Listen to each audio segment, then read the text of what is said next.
그리스도인은 하나님을 의지하여 살아가는 사람들입니다. 하나님을 의지하지 않는 그리스도인은 없을 것입니다. 하나님을 의지하지 않는 사람은 그리스도인이 아니기 때문에 그렇겠죠. 사람은 강한 듯 하나 상당히 약한 존재입니다. 그래서 누군가를 또는 무언가를 의지하지 않고는 살아갈 수 없는 존재입니다. 성도님들은 어떠신가요? 누군가를 또는 무언가를 의지하지 않아도 될 만큼 힘도 있고 능력도 가지고 계신가요? 지난주에 이제 오랜만에 재난 문자가 올렸죠. 전북 부안군 남서쪽 4km 지역에서 지진이 났다라는 문자였습니다. 만약에 지금 여기에 지진이 나서 건물이 흔들리고 이 건물이 무너지려고 하는데 그때 우리의 힘과 능력을 의지해서 이 위험에서 벗어날 수 있을까요? 돈이 많은 사람이라면 그 자기가 가지고 있는 그 재력으로 무너지는 이 건물이 나를 덮치지 않도록 할 수 있을까요? 내가 돈을 의지했을 때 그럴 수 있을까요? 지식이 많은 사람은 뭐 요리조리 빠져나가서 똑똑하게 이렇게 잘 빠져나갈 수 있을까요? 힘이 강한 사람은 무너지는 그 건물을 다 자기 힘으로 버텨낼 수 있을까요? 지진으로 무너지는 그 건물 속에서는 스스로 아무것도 할 수 없는 똑같이 위태로운 존재일 뿐입니다. 힘이 있는 것 같지만 지진이라든가 어떤 태풍이라든가 어떤 해일 뭐 이런 큰 자연재해 앞에서 사람은 다 똑같이 그냥 위태로운 존재가 돼버립니다. 우리의 인생은 이 지진처럼 그 자연재해처럼 우리가 가진 힘과 능력으로 해결하기 힘든 문제들이 발생합니다. 그럼 우리는 그 문제를 해결해 줄 누군가를 찾아가서 의지하려고 합니다. 그 문제가 꼭 질병이다라고 한다면 그 질병이 내가 그냥 버텨서 날 수 있는 병이 아니다라고 했을 때 우리는 의사를 찾아가서 그 의사에게 의지할 것입니다. 그리고 그것이 마음의 문제라고 한다면 상담가나 평소 존경하던 자신의 멘토를 찾아갈 것입니다. 이처럼 문제가 생기면 그 문제를 해결해 줄 만한 힘이나 능력이 있는 사람을 찾아가 의지합니다. 그런데 이 의지할 대상을 간혹 헷갈려하는 경우가 우리에게 있습니다. 예를 들어 마음이 너무 힘들고 어려운데 그런 문제가 생겼는데 술집을 찾아간다거나 병이 생겼는데 기도원을 가거나 무당집을 찾아가는 경우가 의지할 대상을 잘못 찾은 경우겠죠. 이 사람들은 의지할 대상을 모르거나 잘못 찾은 것입니다. 우리가 살아가면서 의지할 대상이 필요한 경우가 많이 있습니다. 성도님들은 가지고 계신 문제에 대하여 의지할 대상을 바르게 잘 찾고 계신가요? 한 친구가 저에게 이런 말을 하더라고요. 뭐 친구 말고도 몇몇 사람들이 하는 얘기를 들었습니다. 직장인들이 퇴근을 하면서 술 한잔하는 그 심정을 목사가 이해할 수 있어야 한다. 그러니까 이제 하루 동안에 직장에서 그 가졌던 스트레스와 그 피로들을 달랠 수 있는, 그래서 그것을 어떤 무언가에 의지해서 달랠 수 있는 그것이 이제 술이다라는 것, 그 마음을 이해해 줘야 된다라는 것이죠. 일리가 있는 말입니다. 그 심정을 목사가 이해해야 된다라는 것에서 일리가 있는 말이다라고 생각을 합니다. 그래서 이제 저도 그 친구에게 한마디 했습니다. 퇴근하면서 술 한잔 못하는 목사도 이해를 해줘야 한다. 너희는 술이라도 마시지 목사는 술도 못 마셔. 그렇게. 근데 이제 어쨌든 이해를 떠나서 아무래도 의지할 대상을 잘못 찾은 것 같습니다. 어린아이들을 보면 매우 단순하게 의지할 대상을 찾습니다. 엄마만 찾으면 됩니다. 아파도 엄마를 찾고, 배고파도 엄마를 찾고, 속상해도 엄마를 찾고, 졸려도 엄마를 찾으면, 그 엄마만 찾으면 엄마가 웬만한 일들은 다 해결해 줍니다. 우리도 이 단순한 믿음과 이 원리가 있었으면 좋겠습니다. 병이 들어도 그저 하나님만 찾고, 속상해도 그저 하나님만 찾으라는 것은 아닙니다. 아이들이 아파서 엄마를 찾으면 엄마가 의사 면허를 가지고 있어서 진단을 해주고 처방하는 식으로 아이의 문제를 해결해 주지 않죠. 적절한 병원을 데리고 가서 아이를 보여줍니다.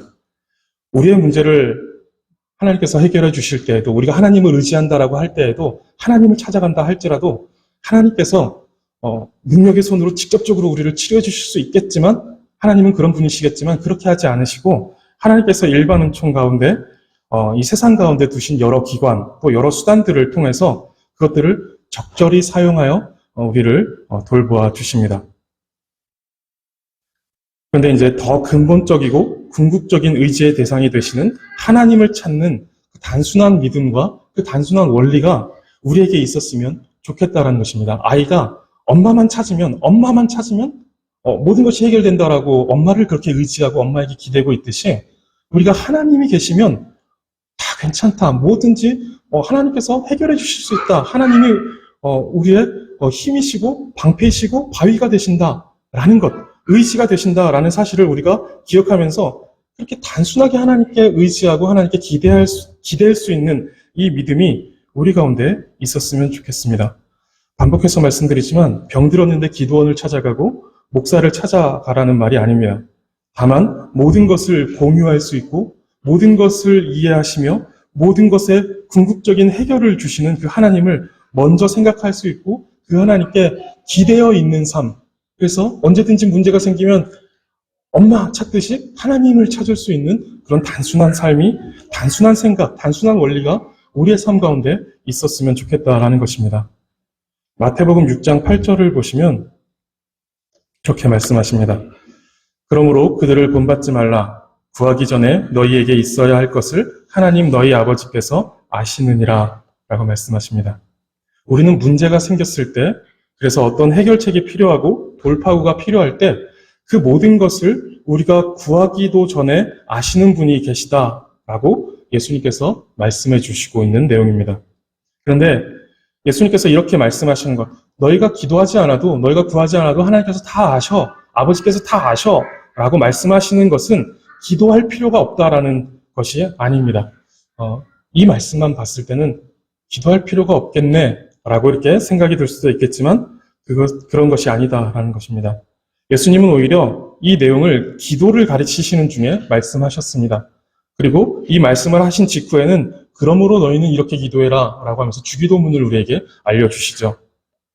모든 것을 다 아시는데 그냥 주시면 되지 왜 기도하라고 말씀하실까요?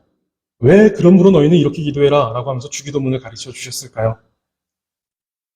하나님은 우리가 구하지 않아도 필요한 것을 아시고 때로는 구하지 않은 것을 정말로 채워주시기도 하십니다. 그런데 왜 기도하라고 하실까요? 우리는 구하지 않고 받은 것들에 대해서 은혜인 줄 모르고 그저 받는 경우가 있기 때문에 그렇습니다. 기도하고 받은 은혜들도 쉽게 잊어버리는 것이 우리인데, 기도하지 않고 받은 것에 대해서는 하나님께서 베풀어 주신 은혜가 그렇게 이제 기도하지 않았음에도 베풀어 주신 은혜가 있다면 그것을 은혜라고 생각하지 않는 경우도 많이 있고, 그래서 마땅히 드려야 할 감사와 영광을 놓치기 쉽기 때문에 그렇습니다. 그래서 우리에게 기도해라. 우리가 기도한 것들에 대해서 하나님께서 응답하시는 것으로 우리가 이해할 수 있다라면 우리가 거기에 대한 마땅한 감사와 찬양을 올릴 수 있기 때문에 기도하라고 알려주시는 것이죠. 그러나 그럼에도 불구하고 우리가 구하지 않은 것까지 하나님은 응답하시는 분이십니다. 그래서 우리는 생각해야 되죠. 우리가 구하지 않았지만 하나님께서 우리에게 베풀어주고 계시는 은혜가 있다는 것을 알아야 하고, 그것이 무엇인지 찾아서 마땅한 감사와 영광을 올려드리는 것이 우리의 몫이다라는 것입니다. 어떤 것들이 있을까요? 햇빛 어떠신가요? 매일 아침에 따뜻한 햇빛을 주세요라고 기도해 본 적 있으신가요? 어떤 흔히 요즘 말하는 F에 해당하는 사람들, 감성적인 분들은 그런 기도를 해보셨을지 모르겠는데 보통은 이런 기도 안 하죠. 내일 아침에 해는 내가 기도하지 않아도 자연스럽게 떠오르는 거니까, 내가 기도하지 않아도 그 해는 떠서 나에게 어떤 따뜻한 햇살을 비춰줄 거니까, 내가 기도하지 않아도 되는 일이니까 기도하지 않는 일들이 흔하죠. 그러다 보니 햇빛을 은혜라고 부르지 않고 우리는 자연이라고 부릅니다. 스스로 그러하다, 원래 그런 것이다 라고 하는 것이죠. 그래서 우리는 그것을 은혜로 인식하지 못하고 그저 자연으로 인식할 뿐입니다. 사실 내일 아침에는 해가 뜨지 않을 수도 있습니다. 해가 뜬다라는 보장이 없는 것이죠. 단 한 가지 이유에서 그것이 가능한데, 하나님께서 그 창조 질서를 따라 움직이는 그 규칙을 멈춰 세우시는 것입니다. 하나님께서 세우시면 내일 아침에 해는 뜨지 않을 수 있습니다. 그러니까 이것이 당연하고 자연스러운 것이 아니라는 것이죠. 하나님께서 그것을 운행하시기 때문에, 하나님께서 섭리하시기 때문에 그것이 우리 가운데 오고 있다는 것입니다. 우리를 사랑하셔서 우리에게 비춰주시는 것이죠. 하나님께만 그런 능력이 있습니다. 그러나 하나님은 우리를 사랑하시기 때문에 정상적으로 해가 뜨고 지게 하십니다. 그래서 우리는 날마다 내일도 아침에 해가 뜨게 해달라고 기도하지 않지만, 우리가 구하지 않았을지라도 우리에게 필요한 줄 아시고 해를 주시는 하나님께 감사하고 영광 돌리는 것을 잊지 말아야 합니다. 이런 것들을 볼 때 우리가 전적으로 하나님께 의존되어 있다는 것을 우리는 생각해야 한다는 것이죠. 우리가 기도하지 않은 여러 가지 은혜들로 하나님께서 우리를 공급하심으로 인해서 우리의 삶이 유지되고 또 영이 될 수 있다는 것을 우리는 생각할 수 있어야 됩니다. 이것이 비단 해에만 해당되는 것이 아닙니다. 궁극적으로 우리의 모든 삶이 가능한 것은 우리의 힘과 능력이 뛰어나서도 아니고, 우리가 필요한 것을 잘 구해서도 아닙니다. 내가 필요한 것을 제때제때 잘 간구해서 하나님께서 거기에 응답하셔서 내가 잘 살아갈 수 있는 게 아니다라는 것이죠. 우리는 우리의 필요에 대해서 잘 모릅니다. 아까도 말씀드렸지만 하나님 내일 햇빛을 주세요라고 기도하지 않죠. 그것이 우리한테 얼마나 절대적으로 필요한 것인데 우리는 그것에 대해서 기도하지 않죠. 그러나 하나님께서 해를 주시기 때문에 살 수 있습니다. 근데 우리가 간구하지 않았을 때 하나님께서 주시지 않는다라면, 해를 구하지 않기 때문에 해를 주시지 않는다, 그럼 우리는 살아갈 수 없게 되겠죠. 모든 것을 아시고 모든 것이 가능하신 하나님께서 우리의 아버지이시기 때문에 우리의 삶은 이렇게 유지될 수 있다라는 것입니다. 다시 말해서 우리의 삶은 우리가 인식하든 인식하지 못하든 하나님께 전적으로 의존되어 있다라는 것입니다. 그래서 우리는 하나님께 의지하며 살아가야 할 존재들이다라는 것을 생각해야 합니다. 오늘 본문을 보면 1절이 그런 내용을 담고 있습니다. 1절 말씀을 우리 함께 읽어보겠습니다. 시작. 봄비가 올 때에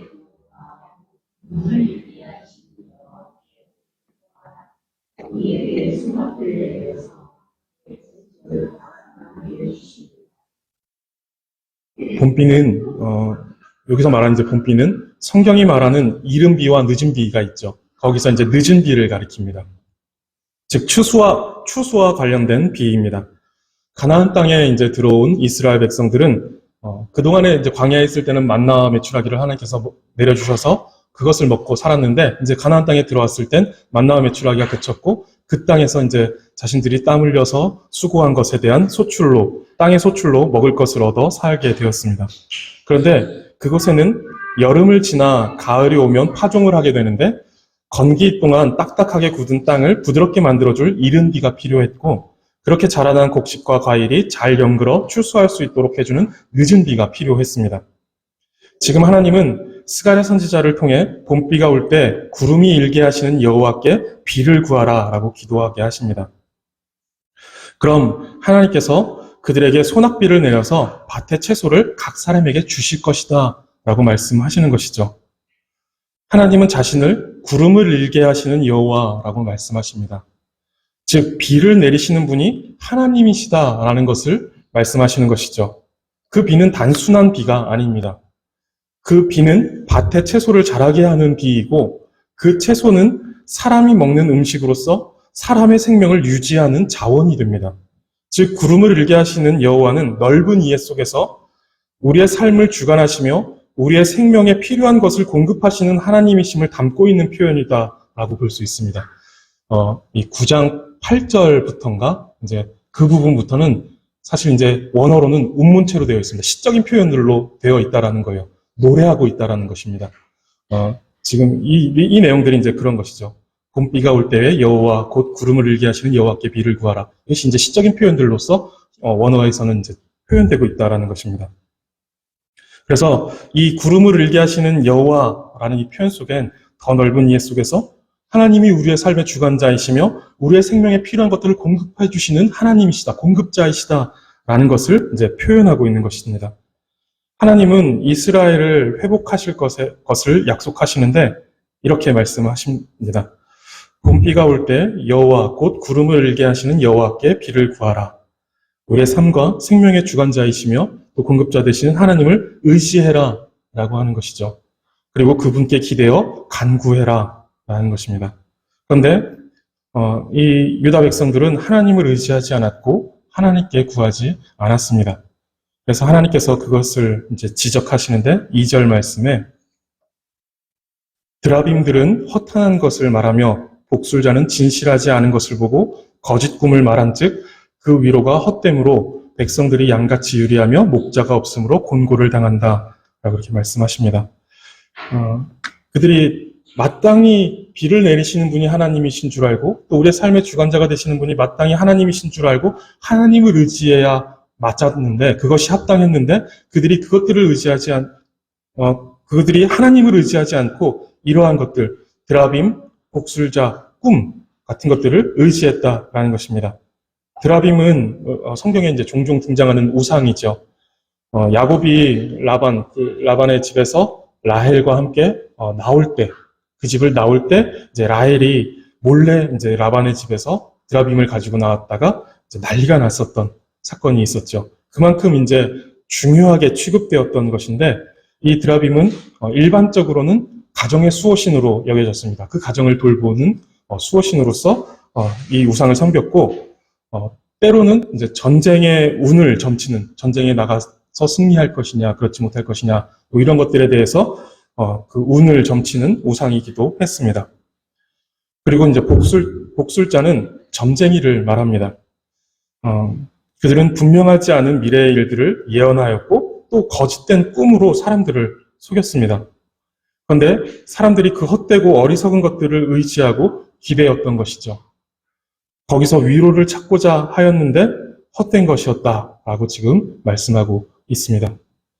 비를 내리시고 먹을 것과 입을 것을 공급하시며 적들의 공격에서 안전하게 지키시는 분이 하나님이신데 그것을 생각하지 않고 헛된 우상과 점이나 꿈 따위에 기대고 있었던 것입니다. 그런 이들에게 하나님께서 다시 요구하시는 것은 봄비가 올 때 구름을 일게 하시는 여호와께 비를 구하라는 것입니다. 즉 하나님을 의지해라 라는 것이죠. 하나님은 이들이 하나님께 의지하여 기도하지 않는 이유를 2절 끝에서 목자가 없으므로 라고 말씀하십니다. 목자가 없기 때문에 이스라엘 백성이 드라빔을 찾아가고 점을 치고 꿈을 의지하는 이런 일들이 생겼다라고 말하는 것이죠. 목자는 지도자를 가리킵니다. 바른 길로 인도하는 목자, 지도자가 없어서 이스라엘이 유리하는 양과 같이 되었고 드라빔과 점이나 꿈 따위를 의지하며 그들의 삶이 곤고하게 되었다. 하나님께 벌을 받게 되었다라는 것을 말씀합니다. 정말 목자가 없었던 것은 아니었죠. 그저 바른 길로 인도하는 참된 목자가 그들에게 없었습니다. 그래서 하나님께서 그 거짓된 목자들을 벌하시고 유다 족속을 돌보아 전쟁의 준마와 같이 하시겠다라고 말씀하십니다. 그들을 회복시키시는데 그들을 전쟁의 준마와 같이 강하게 하셔서 그들을 사용하여 하나님의 그 회복, 열방을 향한 그 회복에 사용하시겠다라고 이렇게 말씀하십니다. 4절을 보시면 모퉁이 돌이 그에게서 말뚝이 그에게서 쌓아놓은 활이 그에게서 권세 잡는 자가 다 일제히 그에게서 나와서 라고 말씀하는데 이 표현들은 목자, 지도자를 세우시겠다라는 것입니다. 메시아를 표현하고 있는 거다라고 말하기도 하는데 일단은 1차적으로 그 유다에 하나님께서 이런 건물의 기초가 되는 모퉁이 돌과 같은 그리고 천막을 지탱해주는 기둥과 같은 그 말뚝과 같은 그리고 전쟁의 도구인 활과 같은 이런 지도자들, 이런 표현들로서 시적이다라고 했죠. 이런 표현으로 나타나는 다양한 분야에서의 지도자들을 세워서 유다가 다시 강한 나라가 될 수 있도록, 그리고 바른 지도자를 통하여서 그들이 하나님을 바라볼 수 있도록, 하나님께 의지할 수 있도록 도와주겠다. 너희를, 유다 백성을 회복시켜주겠다라는 내용입니다. 그리고 이 내용이 계속해서 이어지는데, 그 회복시켜주시는 그 내용이 계속 나오는데, 몇 가지의 모습을 함께 살펴보고자 합니다. 먼저 6절을 보시면 6절에 이런 표현이 나옵니다. 그들은 내가 내버린 일이 없었음 같이 되리라 라고 말씀하십니다.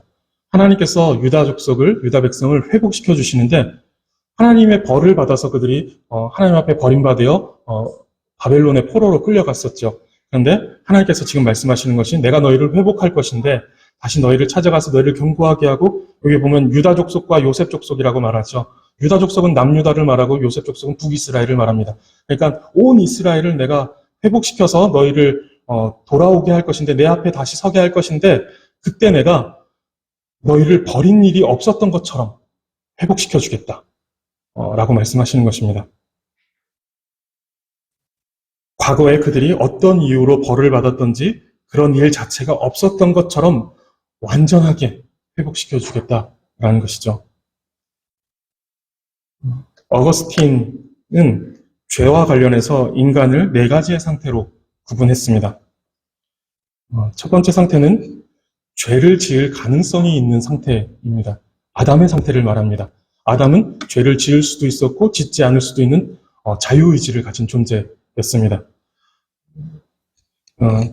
이것이 인간의 첫 번째 상태이고, 두 번째 상태는 죄를 지을 수밖에 없는 상태입니다. 타락한 인간은 죄를 지을 수밖에 없습니다. 온통 타락하였고 오염되었고 그렇게 부패하였기 때문에 이 속에서는 선한 것들이 나오지 않고 죄악된 것들밖에 나오지 않습니다. 그래서 죄의 노예의 상태다라고 이렇게 말하기도 합니다. 그리고 세 번째 상태는 죄를 안 지을 수도 있는 상태입니다. 죄를 지을 수밖에 없는 그 두 번째 상태에 모든 사람들이 처해 있습니다. 아담 이후에 모든 사람들은 이 두 번째 상태에 들어가 있습니다. 그런데 이때 특별히 하나님의 그런 선택을 따라 부르심을 받고 하나님을 믿고 그 신앙을 고백하는 사람들은 그 속에 들어와 계신 성령님으로 인해서, 내주하시는 성령님으로 인해서 성령님의 지도를 받아 성령님의 인도하심을 따라 죄를 미워하고 싫어하고 거부할 수 있는 상태에 들어가게 된다는 것입니다. 이것이 어거스틴이 말하는 세 번째 인간의 상태입니다. 그리고 마지막 네 번째 상태는 죄를 지을 수 없는 상태입니다. 이것은 인간이 믿음을 가지고 이르게 되는 최종적 상태입니다. 영화의 상태이죠. 천국에서의 상태를 말합니다. 우리는 마지막 심판을 받고 영화로운 천국에 이르게 되었을 때 모든 것이 새롭게 회복될 것인데, 그때의 상태는 그저 아담이 에덴 동산에서 누렸던 상태와 다른 상태다라는 것이죠. 그저 아담이 누렸던 그 복락원, 이렇게 해서 아담이 살았던 그 낙원, 그 상태가 회복되는 것이 아니라 우리는 전혀 다른, 아담이 누렸던 그 상태보다 훨씬 더 복된 상태로 들어가게 된다라는 것이죠. 하나님께서 우리를 이렇게 회복시키실 때 그 완전한 회복의 상태가 죄를 지을 수 없는 상태, 그런 완전한 회복의 상태를 말합니다. 하나님께서 이루시는 궁극적인 회복은 이전 일들을 기억하지 않으시고 거기에 더하여 다시는 그런 죄를 지을 수 없고 그럴 가능성이 모두 차단된 완전한 회복의 상태로 우리를 회복시키실 것이다 라는 것입니다. 이것이 하나님께서 지금 그 표현을 통해서 말씀해 주시고 있는 회복의 내용입니다. 그리고 7절 끝에 보시면 이런 표현이 나옵니다. 여호와로 말미암아 마음에 즐거워하리라 라고 말씀합니다. 우리의 회복된 상태, 우리가 하나님으로 인해서 회복된 상태는 하나님께서 회복시키시는 상태의 본질로서 하나님을 회복하는 것입니다. 하나님의 그 존재가 회복되어져 있는 상태를 말합니다. 우리는 본래 하나님을 즐거워하기 위해 창조되었는데 타락함으로 인해 하나님을 잃어버린 인간은 헛된 곳에서 그 즐거움을 찾고자 합니다. 인터넷 검색창에다가 행복의 조건이라고 한번 찾아봤습니다. 그랬더니 여러 철학자들의 말이 나오고, 그리고 여러 책들이 나오고, 그리고 각자 어떤 블로거들이 자신의 생각들을 정리해 놓은 여러 글들이 나오더라고요. 그 여러 글들에서 이제 그 행복의 조건이 일치하는 것도 있었는데 일치하지 않는 것들도 상당히 있었습니다. 다양한 행복의 조건들을 가지고 사람들이 살아간다라는 것이죠. 그것들을 가지고 그것들을 추구하며 그것들에서 행복과 즐거움, 기쁨을 찾고자 한다라는 것입니다. 그런데 우리가 전도서를 통해서 우리의 이 사람들이 말하고 있는 이 행복의 조건들을 생각해 보면 다 바람을 잡는 것과 같이 헛된 것들이다라는 사실을 우리는 알게 됩니다. 하나님이 없는 행복, 하나님이 없는 행복은 잠시 고통을 잊고 환각의 상태에서 자신의 감정과 상태를 속이는 마약과 같을 뿐입니다. 속는 것이죠. 이것이 전부이고, 이것이 진짜 행복이고, 이것이 진짜 만족이고, 이것이 진짜 기쁨이다. 라고 그 잠깐의 어떤 그 행복의 내용들로 속고 있는 것입니다. 그러나 솔로몬이 말하듯이 그것은 다 바람을 잡는 것 같아서 헛된 것이다. 그냥 사라져버린다는 것이 잡히지 않는 행복이라는 것이죠. 실제적이지 않은 행복이다라는 것입니다. 그래서 그러한 것들은 언젠가 그 약효가 사라지면 더 큰 허무와 더 큰 고통에 사로잡힐 것입니다.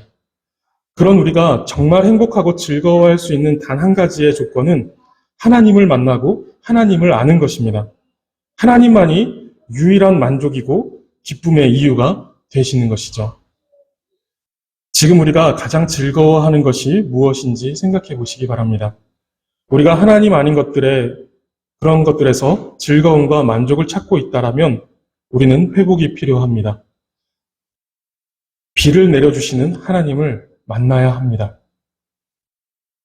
그저 그 내리는 비, 그것으로 인해서 먹게 되는 어떤 여러 가지 음식들로 그저 만족하고 있다라면 우리는 비를 내려주시는 분이 누구신가, 나에게 음식을 주시는 분이 누구신가, 그것을 따라서 올라가서 그분을 만나야 한다라는 것이죠. 그리고 그 사실을 알아야 한다라는 것입니다. 우리의 공급자가 되시며 우주 만물을 전능한 손길로 다스리시는 그 주님을 만나면 분명 다른 것들은 우리를 즐겁게 하고 만족해 하는 이유가 될 수 없을 것입니다. 이전에 이제 전도서를 설교할 때 그런 내용을 말씀드렸었습니다. 사용의 대상과 사랑의 대상을 구분해야 한다라는 것을 말씀드렸었습니다. 우리에게 있어서 사랑의 대상은 궁극적으로 오직 하나님 한 분뿐입니다. 사랑할 대상은 그분밖에 없다라는 것이죠. 다른 것들을 우리가 사랑하고 흠모하는 것들은 되어서는 안 된다라는 것입니다. 그리고 그 하나님을 제외한 다른 모든 것들은 하나님을 사랑하기 위해 사용하는 사용의 대상이 됩니다. 우리는 하나님을 사랑하기 위해, 하나님을 즐거워하기 위해 모든 것을 사용해야 합니다. 거기에 만족이 있고 참된 기쁨이 있습니다. 그런데 그 사용의 대상과 사랑의 대상을 뒤바꿔버리면 우리는 절대로 참된 기쁨과 만족을 얻을 수가 없습니다. 사용의 대상을 우리가 너무나도 사랑하여서 그것에서 행복을 찾고 만족을 찾는다라면 우리는 거기서는 참된 만족과 기쁨을 누릴 수 없다라는 것이죠. 심지어 그것을, 그 사용의 대상을 사랑하기 위해 사랑의 대상이 되시는 하나님을 사용하는 경우도 나타나게 되는데, 그러할 때 우리는 절대로 행복해질 수 없고 만족을 얻을 수 없고 기쁨을 얻을 수 없다라는 것입니다. 그래서 하나님은 우리를 회복하실 때 여호와로 말미암아 마음에 즐거워하게 하신다라고 말씀하십니다. 이것이 회복됨의 본질이고 우리의 진정한 회복입니다. 그리고 이제 8절부터 하나님의 휘파람 소리에 온 땅이 제자리로 돌아오는 모습을 보여줍니다.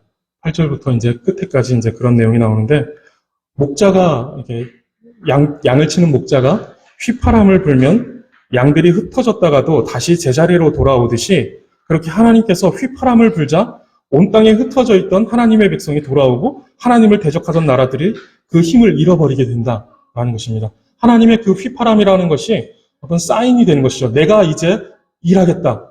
내가 너희를 돌아오게 할 것이고 그 대적하는 나라들을 무너뜨릴 것이다 라는 그 사인으로서 하나님께서 휘파람을 부신다라는 것입니다. 그 휘파람은 이제 하나님께서 일하시겠다라는 하나의 사인이다라는 것이죠. 하나님의 휘파람 소리에 다들 제자리로 돌아가는 것입니다. 하나님의 백성은 그 휘파람 소리를 듣고 하나님의 백성의 자리, 하나님 앞에 서게, 앞으로 돌아가게 되는 것이고, 대적들에게는 그 하나님의 휘파람 소리가 전쟁을 시작할 때 그 나팔을 부는 소리와 같이 되어서 하나님을 대적하려 높아지던 그 대적들은 그 패배자의 자리로 또 그 상태로 돌아간다라는 것입니다. 그러니까 하나님의 백성은 하나님의 백성의 자리로, 대적자들은 대적자들의 자리로 돌아가게 된다라는 것이죠. 그 휘파람 소리가 모든 것을 제자리로 돌려놓는 사인이다라는 것입니다. 그래서 11절을 보시면 내가 그들이 고난의 바다를 지나갈 때에 바다 물결을 치리니 나일의 깊은 곳이 다 마르겠고 아수르의 교만이 낮아지겠고 애굽의 규가 없어지리라 라고 말씀하십니다. 이것이 제자리라는 것이죠. 고난의 바다와 나일의 깊은 곳은 뒤에 이어지는 아수르와 애굽을 말하는 것인데 그들은 거대한 파도처럼 다가오지만 하나님의 백성을 삼키지 못하고 멸하여진다라는 것입니다. 하나님의 백성을 감히 건들 수 있는 위치에 그들이 있지 못하다라는 것이죠. 하나님의 휘파람 소리가 있으면 마치 우리를 삼키려고 달려드는 그 원수 대적들이 제자리로 돌아간다는 것입니다. 절대로 하나님의 백성을 건들 수 없는 그 위치로 돌아간다는 것이죠. 사탄이 세상의 주인처럼 그 권세를 이 땅 가운데서 휘두르고 있습니다. 그들이 우리를 괴롭게 하고 우리를 미혹하고 또 우리를 넘어지게도 합니다. 그러나 하나님께서 휘파람을 부시면 그들의 악한 행위는 멈출 수밖에 없다라는 것입니다. 이 세상의 모든 만물 그리고 모든 천사와 모든 피조물은 하나님의 말씀에 순종할 수밖에 없습니다. 하나님의 그 휘파람 소리 하나에 모두가 다 제자리로 돌아갈 수밖에 없다라는 것입니다. 그래서 우리가 지금 어떤 고난의 바다를 지나가고 있다 하여도 하나님은 그 물결을 쳐내시고 나일의 깊은 곳을 말려버리시는 분이시다. 그런 능력의 하나님이시다라는 것이죠.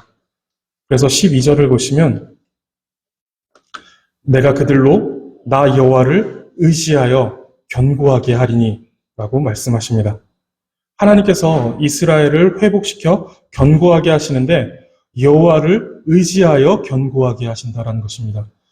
스스로의 힘과 능력으로 우리는 회복될 수 있는 상태에 있는 사람들이 아니죠. 그러나 우리가 여호와를 의지하게 될 때 하나님께서 그런 회복을 주시겠다라는 것입니다. 우리의 힘과 능력으로 되지 않는 것들 여호와를 의지하여서 회복시켜 주시겠다라고 말씀하시는 것이죠. 처음에 하신 그 1절 말씀을 다시 한번 생각해 보시기 바랍니다. 봄비가 올 때에 여호와 곧 구름을 일게 하시는 여호와께 비를 구하라 라는 것입니다. 헛된 우상 그리고 점이나 꿈 같은 허탄한 것들을 의지하지 말고 구름을 일으켜 비를 내리게 하시는 전능하신 창조주 하나님을 의지하라는 것입니다. 그것이 회복의 시작이다라는 것이죠. 우리에게 어떤 상태가 또 어떤 무엇이 우리 앞에 다가오기까지 우리는 이제 여러 가지의 원인들을 만나게 됩니다. 음식이 내 앞에 있는 음식이 나에게 오기까지 그 원인들을 찾아 올라갈 수 있다는 것이죠. 가깝게는 마트에서 그 음식을 샀겠죠. 그 마트에서는 또 가깝게는 농부에게서 그 음식을 얻었겠죠. 또 그 농부는 비를 통해서 여러 가지 일들을 통해서 그것을 근거로 하여서 농작물들을 얻었겠죠. 그리고 이제 그 궁극적인 가장 먼 원인, 가장 근본적인 원인을 찾아갔을 때 거기는 반드시 하나님이 계시다라는 것입니다. 모든 것이 그렇다라는 것이죠. 우리가 모든 것, 이것은 어디서 났을까라고 했을 때 당장은 LG에서 사왔는데 그렇지 않고 따지고 계속해서 올라가면 가장 먼 원인 속에 이것을 공급하시는 분은 하나님이시다라는 것을 우리는 찾을 수 있어야 한다라는 것이죠. 그래서 우리는 그것을 찾아가는 연습을 해야 합니다. 그런데 우리가 하나님을 의지하지 않으면 엘리야 시대에 비를 그치게 하셨듯이 자연스러웠던 것들이 자연스럽지 않게 됩니다. 자연스럽게 가을이 되면 이른 비가 내렸고 봄이 되면 늦은 비가 내렸는데 그것이 하나님을 의지하지 않았더니 자연스럽지 않은 것들이 되어버리는 것이죠. 3년 반 동안 비가 내리지 않게 된 것입니다. 그런데 엘리야가 3년 반이 지나고 하나님의 말씀을 따라서 기도하자 멈춰있던 비가 내리게 되는 것입니다. 자연으로 알고 있었던 것이 사실은 하나님의 은혜였다라는 것을 깨닫게 하시는 것이죠. 우리는 우리의 모든 삶이 하나님께 전적으로 의존되어 있음을 깨달아야 합니다. 그리고 하나님을 의지해야 합니다. 그리고 우리가 하나님을 의지하는 가장 적극적인 태도는 기도입니다. 하나님은 우리가 구하지 않은 것까지도 응답하시며 우리의 삶을 영위해 나가도록 해주십니다. 그런데 우리는 구하지 않은 것들에 대하여서 그것이 하나님의 은혜임을 알지 못하고 감사와 합당한 영광을 돌리지 못하고 심지어 헛된 것들에게 그 영광을 돌리며 하나님이 아닌 그것들을 의지하게 되는 그런 불신앙적인 일들을 행하게 된다라는 것입니다. 우리는 이 땅에서 일어나는 모든 것들의 가장 먼 원인이시며 궁극적인 원인이시고 가장 주요한 원인이 되시는 그 하나님을 생각해야 하고 그분이 하나님이시다라는 것을 깨달아야 합니다. 그리고 그것을 보는 눈이 있어야 하고 그 안목을 훈련해야 합니다. 그래야 우리는 정말 하나님을 의지할 수 있다라는 것이죠. 그것을 알지 못하면서 하나님이 그런 분이시다라는 사실을 알지도 못하면서 하나님을 의지합니다라고 할 수 없다라는 것입니다. 모든 것을 공급해 주시는 하나님, 모든 것을 주권적으로 전능한 손길로 행하시는 분이 하나님이시다라는 것을 깨달아야 우리는 하나님을 의지하게 된다라는 것이죠. 정말 하나님을 의지하는 좋은 신앙은 아침의 햇살을 보며 하나님의 능력을 기억하는 것입니다. 그리고 거기에 감사와 만족을 느끼는 신앙이고 모든 것이 하나님으로부터 말미암았다라는 것을 생각하며 하나님을 의지하는 신앙입니다. 또한 우리의 심장이 내가 잠든 순간에도 멈추지 않고 내가 의식하지 못하는 그때에도 이 심장이 계속해서 뛰고 있는 것이 하나님의 은혜임을 생각하는 것, 이것이 정말 좋은 신앙이고 이것이 하나님을 의지하는 신앙이다라는 것입니다. 우리가 우리의 필요를 따라 여러 기도를 하지만 우리가 느끼지 못하는 정말 필요한 것들에 대해서 구하지 않았음에도 응답하시고 공급하시는 것들이 있는 줄 알고 하나님께 감사할 수 있어야 합니다. 단지 그냥 내 욕심에 따라서 구하는 것들에 따라 구하는 것을 하나님이 응답해 주지 않는다라고 하나님을 원망하는 이런 어리숙하고 어린 신앙에서 벗어나서 내가 구하지 않은 것까지도 하나님께서 나에게 필요한 것이다라는 것을 아시고 미리 공급하여 주시는 하나님이시다. 너무 많은 것들을 하나님께서 그렇게 공급해 주고 계시다라는 것을 깨닫고 감사하는 그런 성숙한 신앙으로 나가야 한다라는 것입니다. 그렇게 하나님을 의지하는 사람들을 하나님은 내버린 일이 없었던 것처럼 회복하실 것이고 하나님으로 말미암아 즐거워하는 참된 기쁨을 회복해 주실 것이며 고난의 바다를 지나갈 때 바닷물결이 우리를 덮치지 못하도록 하실 것입니다. 한 주 동안 우리가 얼마나 하나님께 의존되어 살아가고 있는지를 찾아보시기 바랍니다. 우리가 구하지 않았지만 하나님께서 우리의 필요를 미리 하시고 우리에게 공급해 주고 계시는 것들, 우리가 그저 자연스럽고 당연하다라고 여기고 있었지만 사실은 하나님의 은혜였다라는 것, 우리를 사랑하시는 하나님의 크신 사랑이었다라는 것을 한 주간 동안 찾아보시기 바랍니다. 그것을 찾으시고 발견하시는 것, 이것이 하나님을 찬양하는 것입니다. 그리고 그 모든 것, 우리의 모든 것이 하나님께 의존되어 있기에 우리는 마땅히 하나님을 의지하며 살아가는 존재다라는 사실을 깨닫고 하나님을 절대적으로 또 크게 의지하며 살아가시는 성도님들과 제가 되기를 바라겠습니다. 기도하겠습니다. 하나님께서 구름을 일게 하시어 비를 내리시며 밭에 채소를 얻게 하시는 주님이심을 깊게 생각하며 삶의 주권자가 되시고 공급자가 되심에 감사하고 또 의지하는 우리가 되게 하여 주시옵소서. 헛된 것들을 의지하지 않게 하시고 우리가 구하지 않은 수많은 필요들이 우리에게 필요한 줄 아시고 구하지도 않은 은혜들까지 우리에게 공급하여 주심에 대하여 감사하게 하여 주시옵소서. 구름을 일게 하시는 여호와께 비를 구하듯 주권자와 공급자 되시는 하나님을 의지하며 살아가는 우리 모두가 되게 하여 주시옵소서. 감사드리며 예수 그리스도의 이름으로 기도드립니다. 아멘.